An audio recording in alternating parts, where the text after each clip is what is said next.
कहानी पूरा अंत तक देखें। पसंद आए तो लाइक करें और चैनल को सब्सक्राइब जरूर करें। सुबह के 7 बजे थे। सागर नाश्ता कर रहा था, तभी उसके घर की डोरबेल बजी। वो उठकर फौरन मेन डोर की तरफ गया और जैसे ही उसने दरवाजा खोला, सामने 2 आदमी खड़े थे। ये वही नौकर थे जिनको सागर आज काम पर रखने वाला था, और सिर्फ रखते ही ना, सिर्फ उसकी लाइफ बदलने वाली थी, बल्कि उसकी वाइफ की पूरी जिंदगी भी अब बदल जानी थी। देखना था कि आगे वक्त को क्या मंजूर था। अब आगे सागर की नज़र अपने सामने खड़े उन 2 शख्सों पर गई जिन्हें वो बड़ी ही अजीब नज़रों से घूर रहा था। और घूरता भी क्यों न, वो दोनों ऐसे ही थे। नमस्ते मालिक, मैं शांति बाई। वो कल्लू ठेकेदार ने हम दोनों को यहाँ आपके पास काम के लिए भेजा है। और सामने खड़ी एक 35 साल की औरत, इसके कपड़े कहीं कहीं हल्के से फटे हुए थे और उसकी साड़ी मैली कुचैली सी, जिस पर कुछ पसीने और धूल मिट्टी के दाग भी साफ साफ नजर आ रहे थे। उसके कंधे पर एक कपड़े का थैला लटका हुआ था और रंग भी उसका सांवला था। देखने में उसकी शक्ल सूरत कोई खास नहीं थी। पैरों में चप्पल थे मगर पूरी तरह से घिसे हुए थे। देखने से वो बहुत गरीब घर की लग रही थी और मजबूर भी। सागर अपने सामने खड़ी उस औरत को सर से लेकर पांव तक स्कैन करता रहा, फिर अपने दूसरी साइड में खड़े उस शख्स की तरफ बड़े गौर से देखने लगा। जैसे ही सागर की नज़र उस पर पड़ी, वो अपने दोनों हाथों को जोड़ता हुआ सागर के सामने अपने सर को थोड़ा सा झुकाता हुआ नमस्ते मालिक कहकर चुप हो गया। सागर जवाब में अपना सर हिलाता हुआ फिर से उसकी तरफ बड़े ध्यान से देखने लगा। ये कौन है शांति बाई? क्या ये तुम्हारा मर्द है? और इस बार सागर फिर से शांति की तरफ एक नज़र डालता हुआ धीरे से बोल पड़ा। शांति धीरे से मुस्कुराते हुए आगे कहने लगी, नहीं साहब, ये हमारा मर्द नहीं है, मगर है ये मेरे गांव का ही। मैं इसको बहुत अच्छे से जानती हूँ। वो क्या है, न घर में पैसों की बहुत तंगी चल रही है, ऊपर से मेरा मर्द न तो कमाता है न ही कोई काम धंधा करता है। सारा दिन बस जुआ खेलता रहता और रोज शाम को दारू पीकर आता और मारता पीटता रहता। उसके ये रोज रोज के नाटक से मैं तंग आ गई हूँ साहब। बस इसी वजह से काम की तलाश में मुझे शहर आना पड़ा। और शांति गहरी सांस लेते हुए अपनी बात डटम कर टकट की लगाए सागर के चेहरे की तरफ बड़ी गौर से देखने लगी।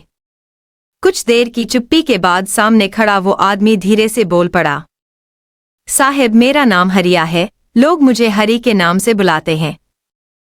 इतना कहकर वो आदमी बिल्कुल चुप हो जाता है। सागर अब बड़े गौर से अपने सामने खड़े उस आदमी की तरफ बस देखे जा रहा था। ऐसा नहीं था कि सागर कभी किसी इंसान को नहीं देखा था या नहीं मिला था, मगर ये हरिया नाम का आदमी जो इस वक्त उसके ठीक सामने खड़ा था, वो दिखने में बड़ा अजीब था। अजीब इसलिए था क्योंकि उसकी पर्सनालिटी भी नौकर के हिसाब से बिल्कुल मैच नहीं करती थी। हरिया उर्फ हरी, उसकी उम्र यही कोई 45 साल के आसपास रही होगी। सिर के बाल कुछ काले थे तो कहीं कहीं सफेद। उसने सिर पर बहुत सारा सरसों का तेल लगा रखा था, जिससे उसके सर के बाल आपस में चिपके हुए थे। ऊपर से धूल मिट्टी भी जमी हुई थी, जो उसके रूप को और भी बुरा बना रही थी। रंग तो उसका सांवला था ही, आंखें किसी अंगारे की तरह सुर्ख लाल और बड़े बड़े, नाक थोड़ा बड़ा था और उस पर मूंछें भी बड़ी बड़ी। वो अपने मुंह में रखकर कुछ चबा रहा था, शायद कुछ खा रहा हो, जिसके होठ तो काले थे, मगर हो ना हो पान खाने की वजह से इस वक्त उसके होठ थोड़े लाल नजर आ रहे थे। वो इस वक्त यकीनन पान ही चबा रहा था। दिखने में वो काफी हट्टा कट्टा था, जैसे पहलवान टाइप, और उसकी हाइट भी 6 फीट से ऊपर ही होगी। सीने चौड़े थे और पेट थोड़े बाहर की तरफ निकले हुए। उसके जिस्म और सीने पर काफी बाल थे, जो कपड़े कहीं कहीं फटे होने की वजह से साफ नजर आ रहे थे। उन्होंने काफी भारी भरकम, हालांकि उसने एक शर्ट टाइप का बनियान पहन रखा था, ऊपर से एक हाफ शर्ट जिसके बटन आगे के सारे खुले हुए थे, जिससे बनियान साफ नजर आ रही थी।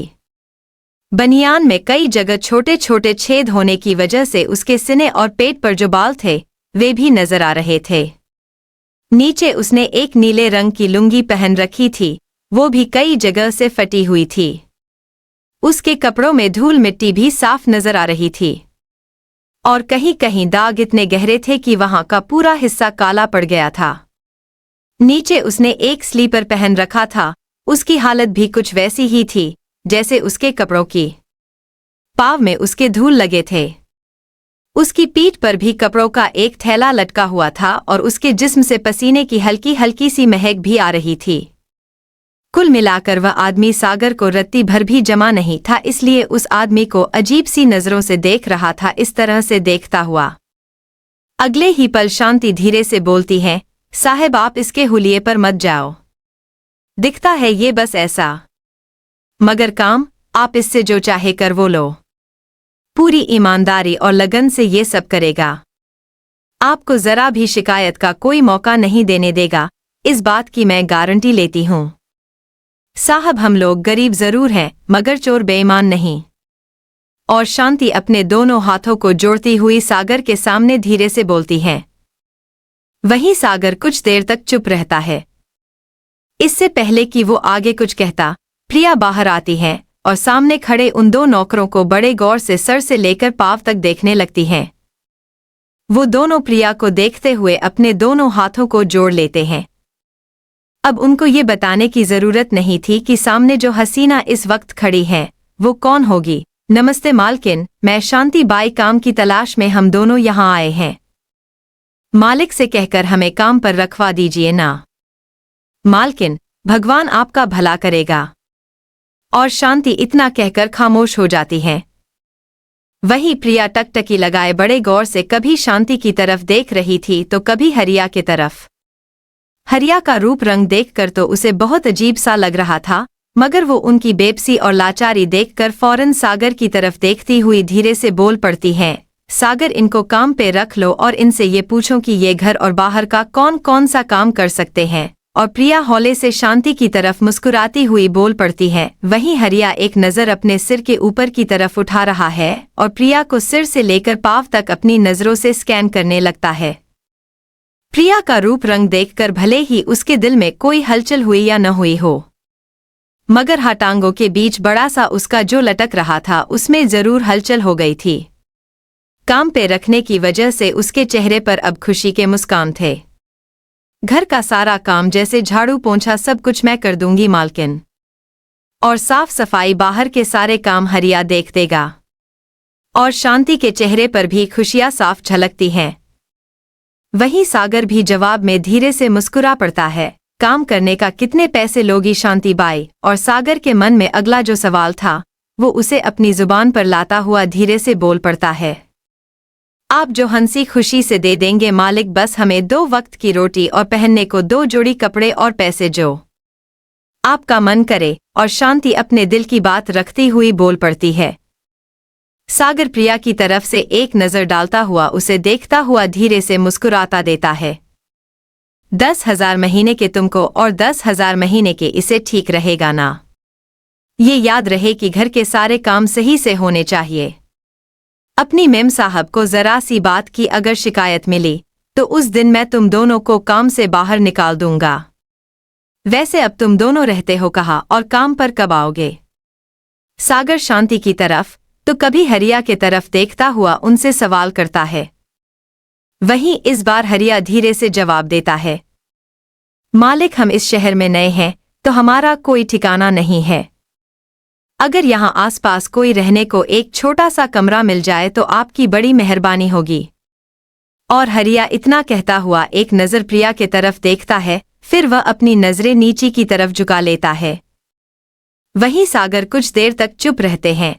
फिर वो अपने बंगले के सामने जो एक चौकीदार का कमरा जो इस वक्त खाली था वो दोनों को दे देते हैं।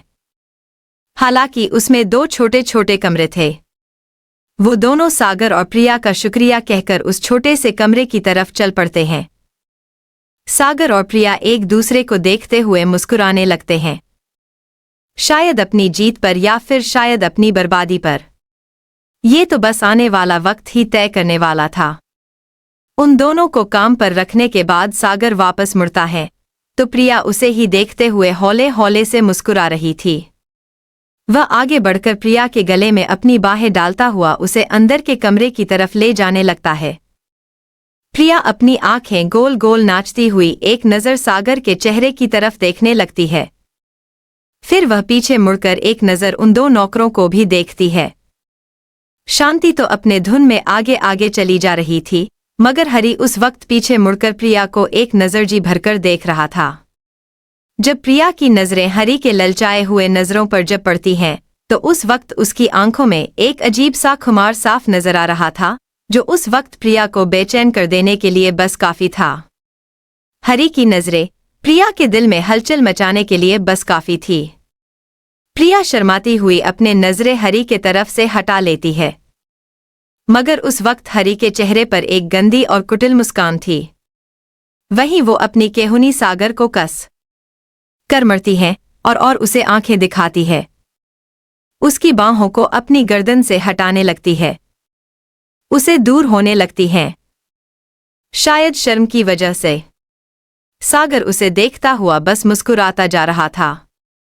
जैसे ही वो अंदर जाती है, सागर फिर से कमरे का मुख्य दरवाजा बंद कर देता है और इस बार प्रिया का हाथ तेजी से अपनी तरफ खींचता हुआ उसे अपनी बाहों में कसकर जकड़ लेता है। इस वक्त उसके दोनों हाथ प्रिया के कमर पर थे, जिन्हें वो मजबूती से अपने गिरफ्त में डाले रखा था। प्रिया थोड़ा बहुत मुशक्कत तो करती है, फिर वो भी सागर के सिने से लिपट जाती है और अपने दोनों हाथों से उसके सिने पर कस के मुक्के मारने लगती है। आपको थोड़ी बहुत शर्म आती है कि नहीं? जहां मौका मिलता है आप वहीं शुरू हो जाते हैं। ये भी नहीं देखते कि आसपास कोई देख रहा है कि नहीं। खुद तो बेशर्म हो और मुझे भी बेशर्म बनाने पर तुले रहते हो। और प्रिया शिकायत के लहजे से सागर के चेहरे की तरफ देखती हुई धीरे से बोलती है। सागर जवाब में फिर धीरे से मुस्कुरा देता है। काहे की शर्म और कैसी शर्म? बीवी से अगर शर्म करूंगा तो मैं कहाँ जाऊंगा? बीवी के पास आने के लिए तो शर्म बेचनी ही पड़ती है, और जिसके पास ऐसी मौल हो तो उसे तो पक्का पूरा बेशर्म ही होना चाहिए, जैसा कि मैं।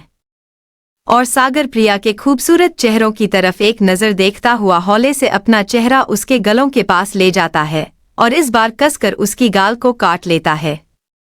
प्रिया इस बार दर्द से चिल्लाती है, छोड़िए मुझे, आप सच में बहुत गंदे हैं। आपने मेरे गले में जब बाहें डाली थी तब उस नौकर ने हमें देख लिया था। ये काम आपके कमरे में भी तो आकर कर सकते थे, मगर नहीं। मैं तो बेशर्म हूं, मैं तो कहीं शुरू हो जाऊंगा। आप कहीं भी शुरू हो सकते हैं, मगर मैं नहीं। मेरी इज्जत है। और इस बार प्रिया अपनी नाक चढ़ते हुए मुंह बनते हुए सागर को चिढ़ाते हुए हौले से बोल पड़ती है। सागर इस बार प्रिया के दूसरे गलों को भी कस कर काट लेता है। प्रिया दर्द से फिर चिल्ला पड़ती है, अच्छा तुम्हारी इज्जत है तो चलो, अब मैं उसे लूटता हूं। और ऐसे मॉल को लूटने में बड़ा मजा आएगा। फिर मैं भी देखता हूं कि तुम्हारी इज्जत ज्यादा है या फिर मेरी इज्जत। और इस बार सागर अपना होठ प्रिया के गलों पर रखकर उसके गलों को हौले हौले से छूने और चाटने लगता है। प्रिया जोर से सिसक पड़ती है, आह! अच्छा तो अब मैं बीवी से आपकी मौल बन गई। कुछ दिनों के बाद आप मुझे कुछ और ही कहने लगेंगे। और दूर हटिए, आपको रोमांस करने में ये नहीं समझ आता कि कब सुबह हुई, कब दिन है और कब रात। कभी भी कहीं भी आप शुरू हो जाते हैं। हटिए, मुझे और भी काम है। और इस बार प्रिया सागर से दूरी बनाते हुए पीछे की तरफ मुड़ती है। तभी सागर कसकर उसकी बुटक पर एक जोर का थप्पड़ मारता है, जिसकी प्रिया फिर से शिकायत के लहजे से सागर की तरफ देखने लगती है। आप भी न जी तो कर रहा है कि मैं अभी आपको कच्चा चबा जाऊं। और प्रिया शरारती अंदाज में धीरे से बोल पड़ती है। सागर अपनी दोनों बाहों को खुद ही उसके सामने फैला देता है। शौक से, रोका किसने है? काश वो दिन कब आएगा कि मेरी बीवी खुद मुझ पर चढ़ेगी। कसम से बड़ा मजा आएगा। बहुत खुशनसीब होऊंगा मैं, वो पहला इंसान। और वह इस बार जोर से हंस पड़ता है। प्रिया सोफे पर रखा तकिया अपने हाथों में उठती है और परेशान होकर सागर की तरफ फेंक देती है। हरी जैसे ही कमरे के अंदर जाता है, वह वहीं पड़ी चारपाई पर जाकर बैठ गया था और बड़े ध्यान से कुछ सोच रहा था। वह अपनी जेब से एक बीड़ी का बंडल निकलता है और उनमें से एक सस्ती वाली बीड़ी अपने मुंह में दबाता हुआ उसे माचिस से जलाकर एक लंबी सी काश लेता है, जिसके एक पल के लिए मानो उसकी आंखें बंद हो जाती हैं। और जब उसकी आंखें खुलती हैं तो वह इस वक्त अपने सामने शांति को खड़ा हुआ पाता है, जो इस वक्त बड़े गौर से उसके चेहरे की ओर बस देखे जा रही थी।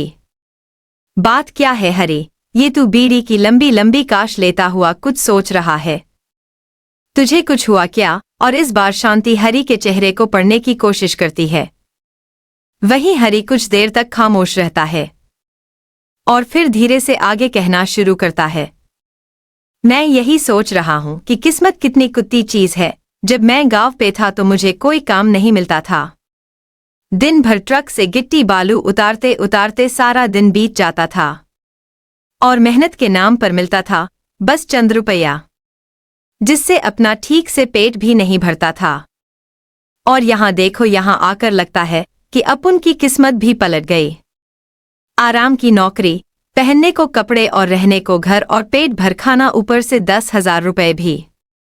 और सबसे अच्छी बात, मालकिन भी मिली तो एकदम जबरदस्त, बिल्कुल हीरोइन के माफिक।